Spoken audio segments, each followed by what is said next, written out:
In the heart of Agra, as the first golden rays of dawn touch the earth, a young man named Daniel Mensa begins his day. At 23, Daniel didn't seek the spotlight.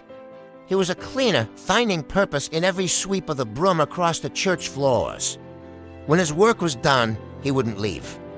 He would kneel in the empty pews, pouring his heart out in fervent, quiet prayer. Pastor Samuel Boating watched from the shadows. He saw more than a cleaner. He saw a vessel chosen for something extraordinary. One morning, the elder pastor placed a heavy, supportive hand on Daniel's shoulder. He knew the young man's journey was only beginning.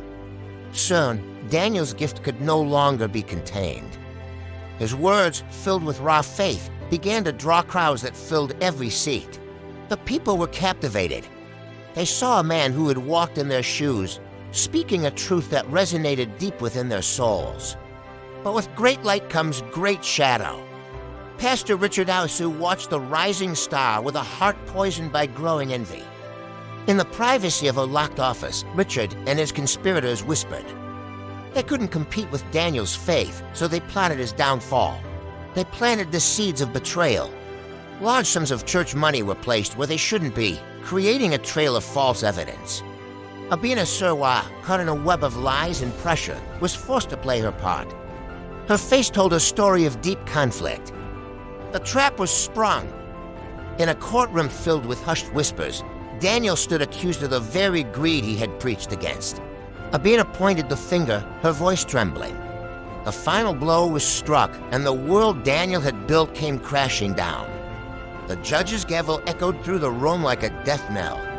Guiltless but condemned, Daniel wept for the justice that seemed to have vanished. The iron gates of Salwam prison closed with a heavy thud, locking away a man whose only crime was his devotion. On the cold, hard floor of his cell, Daniel collapsed. But even in the darkness, his first instinct was to reach out to the Almighty. Months turned into years. Daniel didn't let the prison walls harden his heart. Instead, he found a new congregation among the forgotten. His voice, once heard in grand halls, now brought light to the darkest corners of the prison yard, offering hope to the hopeless. Divine timing is never late. The weight of her life finally broke Abina. She returned to the church, falling at the altar in tears. She confessed everything. The conspiracy, the envy, and the innocence of the man they had cast away. The truth was finally free. The day of vindication arrived. Daniel walked through the prison gates, no longer a convict, but a man proven pure by the fire. Pastor Samuel was there to meet him, his eyes filled with emotional pride. The bond of faith had survived the ultimate test. Years later, a mature Daniel stands before thousands. The pain of the past has become the power of his ministry, Restoration Fire.